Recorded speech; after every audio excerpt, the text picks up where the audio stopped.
Bom dia a todos, especialmente aos alunos do Instituto Castro, do oitavo ano A e B, onde nós vamos iniciar hoje a nossa aula, nossa primeira aula desse período, que nós vamos falar da Revolução Industrial, né? Esse grande movimento que ocorreu na Europa em meados do século XVIII.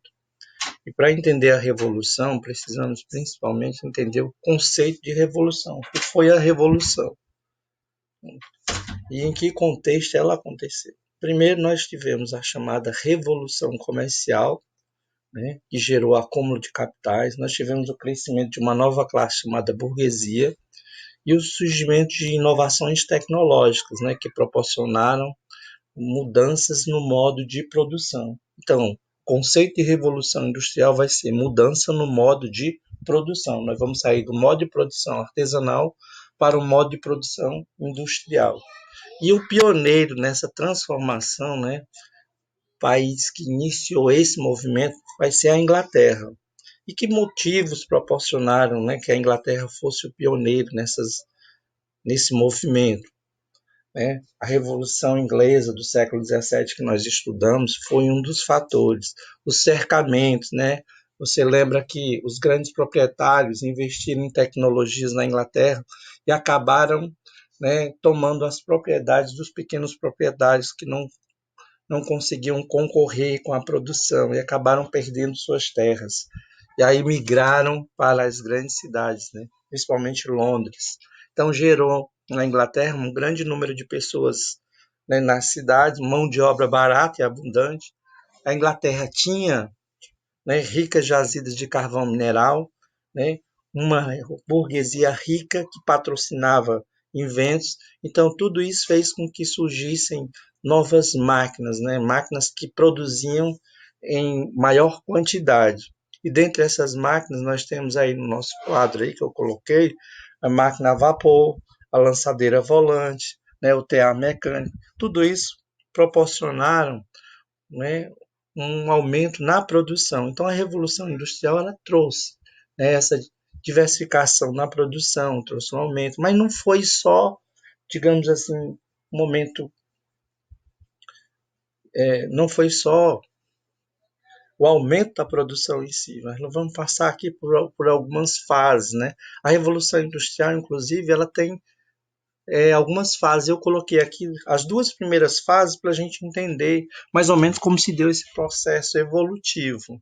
Então, na primeira fase, por exemplo, qual foi o material industrial utilizado? Qual era o material básico? Era o ferro, né? Na segunda, já vai ser o aço. Na primeira fase, a fonte de energia utilizada vai ser o vapor. Já na segunda, é a eletricidade, é o petróleo. O setor predominante na primeira ainda era o setor têxtil, na segunda já houve uma diversificação, um aumento na produção, uma expansão, né? Porque a Revolução Industrial ela não ocorre só na Inglaterra, o pioneiro foi a Inglaterra, mas a partir de 1820 nós vamos ter outros países também entrando nesse contexto, se lançando nessa expansão, né? A França, a Bélgica, né? Os Estados Unidos, a Alemanha, Suíça, a Holanda, todos esses países vão se industrializar. Então vão surgir as fábricas, vão surgir duas novas classes, né? Que nós vamos chamar de classes antagônicas, que vai ser o proletariado e o capitalista, né? O capitalista é o dono dos meios de produção, o proletariado vai ser o trabalhador. E de início o trabalho não era tão simples, né? Porque hoje nós temos uma legislação que protege o trabalhador, mas naquela época não tinha. Hoje a jornada de trabalho se resume a 8 horas, passar de 8 horas, o empregador vai pagar a hora extra, mas naquela época, durante a primeira revolução principalmente, não tinha isso. O trabalhador trabalhava de 15 a 16 horas por dia, né? Se atrasasse, era multado. Se estivesse conversando com companheiros, era multado, né? Não tinha um horário assim para descanso, para alimentação fixo. Então, tudo dependia do dono das fábricas, né? As condições nas fábricas eram péssimas, né? Faltavam leis que protegessem os trabalhadores. Crianças trabalhavam, ganhavam um salário, né, irrisório naquela época. Então, essa revolução ela trouxe várias transformações. Como eu já citei, o surgimento de duas novas classes, né, antagônicas, que é o capitalista e o proletariado, o trabalho passou a ser uma mercadoria, né? Então, mas não foi só coisas ruins, né? Nós tivemos coisas boas e ruins. Nas boas, nós podemos citar um aumento de produção, o barateamento dos custos, né? Então, as pessoas puderam ter acesso, né, a produtos que antes eram mais complicados, né? Então, hoje nós temos uma produção para um mercado desconhecido, né? Nós temos uma concentração industrial, principalmente nos centros urbanos, né?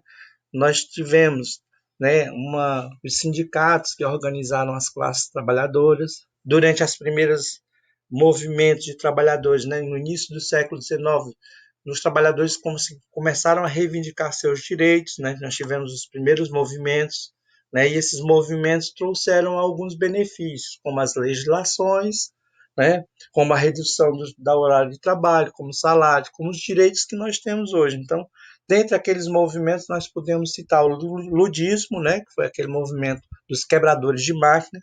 Nós tivemos o cartismo. Então, todos esses movimentos ocorreram e vêm ocorrendo, né, com o passar do tempo. A Revolução Industrial, ela não ficou, né, só naquele momento. Né? Hoje nós temos essa mudança, hoje nós temos novas tecnologias, nós temos novas relações de trabalho, hoje nós temos novas possibilidades de emprego. Então, tudo isso a partir do que nós chamamos de Revolução Industrial. Então, se hoje nós temos benefícios para os trabalhadores, esses benefícios foram conseguidos ao longo desse período. Então, amados, essa é a nossa primeira aula. Gostaria que você agora desse uma lida no nosso material, na nossa apostila, elaborasse algumas questões, né, em torno de 10 questões com perguntas e respostas, dando uma sequenciazinha para a gente entender bem a revolução e quando a gente retornar nós vamos cobrar tudo isso. Então, bom dia a todos, fiquem em paz.